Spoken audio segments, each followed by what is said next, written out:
All right. So today I wanted to talk a little bit about the attack on Black women and the challenges that Black women face, especially being incarcerated. I wanted to kind of throw out some statistics here regarding Black women. Of course, African American women make up about 13% of the population, in the entire U.S. And yet we represent about 50% of the entire prison population. And so I just wanted to begin to dialogue a little bit, with my sister here about the challenges, especially with women being incarcerated, and a recent light of Sandra Bland, the sister that was wrongfully pulled over by police in the state of Texas, Wheeler County actually, which is on the outskirts of Houston. And after a back and forth with a police officer about her tail light, about a signal change, she, in some different things, 3 days later they found her dead, in a prison.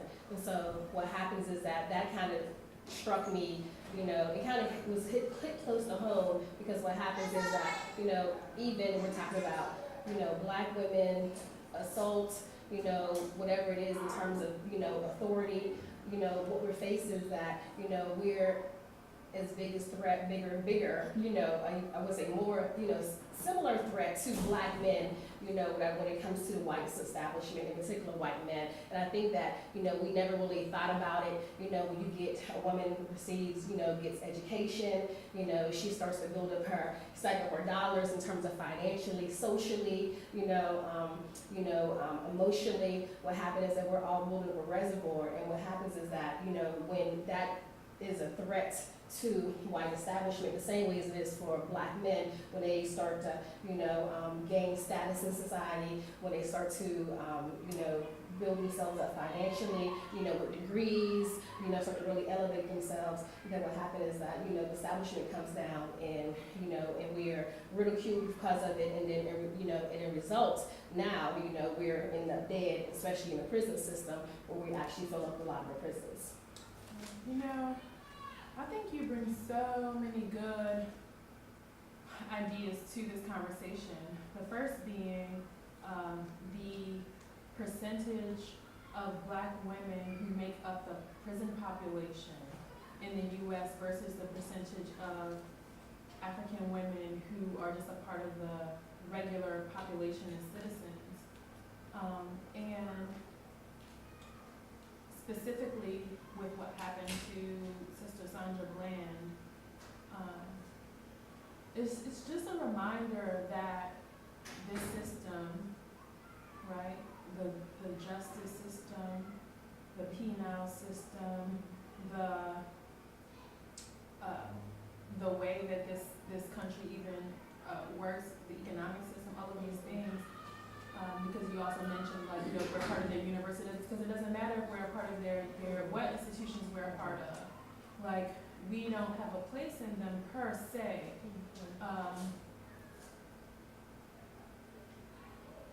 It's a continuation of the establishment of enslavement.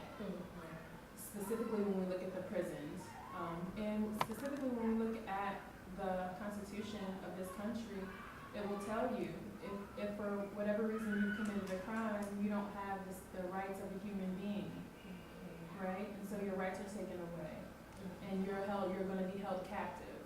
You're going to be held enslaved, right? And so whenever we think about that, and we think about the criminalization of African people, in this country and abroad,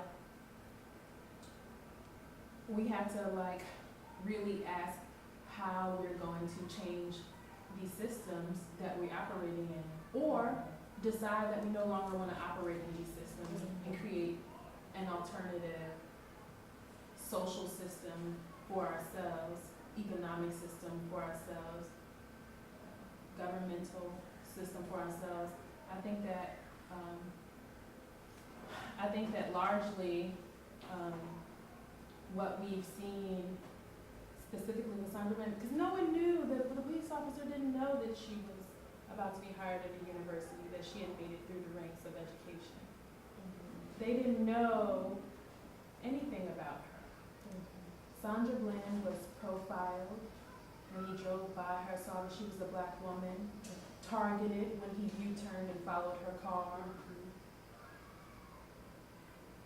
Not only targeted, but harassed. He sped up and chased behind her, sped up behind her vehicle. And then when she moved over to safety to get out the way, he then intentionally targeted her, or harassed her more. You know what I mean? And inside of that dynamic, and then abused her, and then murdered her. They lynched her. And so that's, I mean, when we look at the prison system, when we look at the economic and educational system, when we look at our place in this country, like, you know, the fact that we take up so much space in this place, you know, whether we were indigenous to this place or whether we came over via the transatlantic. Well, that's what they're calling this right now, is that Michelle Alexander wrote a book, The New Jim Crow. And so right now what they're quoting this term is the new Jane Crow. The assaults that, the assault and the mass incarceration of women, in the field of prison systems, federal, and also the jails. I actually have some statistics here, and African American women are 7 times more likely than white men to be incarcerated. 4 of every 100 African American women you come across, at least one of them would have gone to prison. And it says 800% since 1980, federal prisons are now operating at nearly 40% above capacity. So meaning that women are filling the prisons. And so what happens is that they have enough labor, they have enough, and they're actually building prisons all over, in Pennsylvania, on the outskirts. Prisons are being privatized all the time, meaning that white developers, white investors are coming in and saying, hey, here's this money, whatever. I want to be able to, sell this merchandise, this product. And so what happens, and women are actually working, or actually producing the labor, in these particular prisons. And so really right now what it's saying is that, and that's what I want the whole conversation to be about, is that women are the new target. And I want to say the new and old target, because we really kind of actually been the old target. But I think that what happens is that, when you talk about, women harnessing their power and really, recognizing that power, I know myself as an African American woman, as a leader, somebody that has degrees, somebody that, that works in social services, it's a lot of things that, it's going to be a sticky floor if you're talking about rising in terms of a corporate, structure or whatever. And just think about Sandra Bland, where she was, she went to Prairie View actually, which is a black college. It's historically black college, like 45 minutes from Houston. And essentially, she was known to already do like some rebel rousing stuff. She had Facebook or YouTube videos where she was talking about Black Lives Matter. Of course, that's the new, social change, justice movement that's been, happening ever since Mike Brown in the last year or so. So she's been, she was very outspoken, and I think that's really what it is. People too. One of the things that I hear her speak out about is love. I heard her speak out about, she even spoke to white people in one of these videos I saw and said she was challenging white people who had countered the Black Lives Matter hashtag with the All Lives Matter. And she said, white people, if all lives matter, go out there and hold up signs in the community, reminding people that you believe that all lives matter, and I'll go out there and stand with you. That's what that woman said. She was not a woman who was spewing any hate at all. What she was doing was calling black people to be accountable and responsible for ourselves and for our well-being, which I think is a message that we ought to continue to have. Because these numbers don't reflect where we want to be. They don't, at this point, the whole conversation is about what will our solutions be? I say, I'm like, I don't know what you get this on. And that's the thing about it is that, major exodus. Sandra Bland, when she was first, pulled over, it was for, they said for signal change, And, and I think that, it was more or less that the white police officer felt threatened because she challenged him about smoking a cigarette.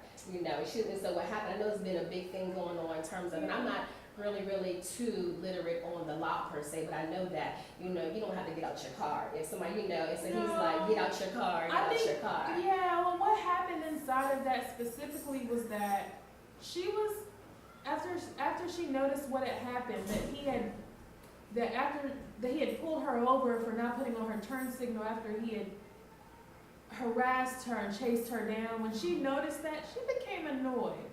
And she told him, he said, you seem a little frustrated.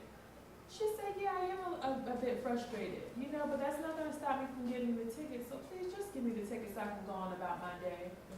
And had a white man or a white woman said that, the officer would have been like, that makes sense. But because she was a black woman, he wanted for her to know her place. There you go. With authority and superiority, that's what. Because but see, the only thing that Sandra Bland, and for her, as far as she was concerned, that wasn't a real thing. Like he was not superior to her. And so she spoke to him as another adult who was inside of this given authority figure who was misusing it. So why do you think that you say that he didn't recognize himself as a superiority? I think he believed, so it's not a recognition because it's not a real thing, except in that everyone adheres to it. That's the only reason it's ever real. It's not. It doesn't exist. We're talking superiority, we're talking biological, we're talking melanin. I don't know what the conversation is. But black people ain't running around talking about we superior.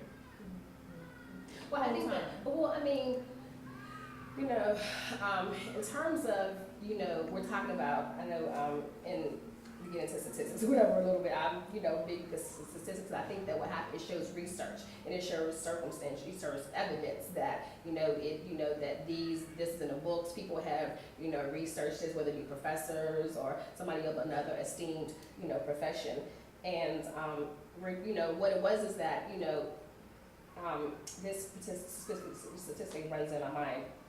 It says that women are oftentimes, 47% of prisoners are looked up, looked up from drug offenses, but many of them are nonviolent offenses. And so what happens is that she was being incarcerated for the 3 days or held, for a nonviolent offense. And so what happened was that's when superiority was used, or the bigger than thou or holier than thou, persona is that, she wasn't being held. He would light her up. He pulled out a stun gun on her, which is why she got out of the car. He threw her to the ground. She told him she was epileptic. She said, would you like me to sit down, or are you just gonna throw me to the ground? He was using his physical superiority to abuse this woman. And maybe, I don't know, maybe he wasn't even physically superior. Because she was a tall woman. Yeah, 6 foot, as a matter of fact. You know what I'm saying? And I think that 6 foot, as a matter of fact. So I think that the truth is, it's true. It's true. Black women, we can look at Bree Newsom. Black women are a threat to this system. And it's only a threat in so much as mama's a threat to that misbehaving child. Get it together, America.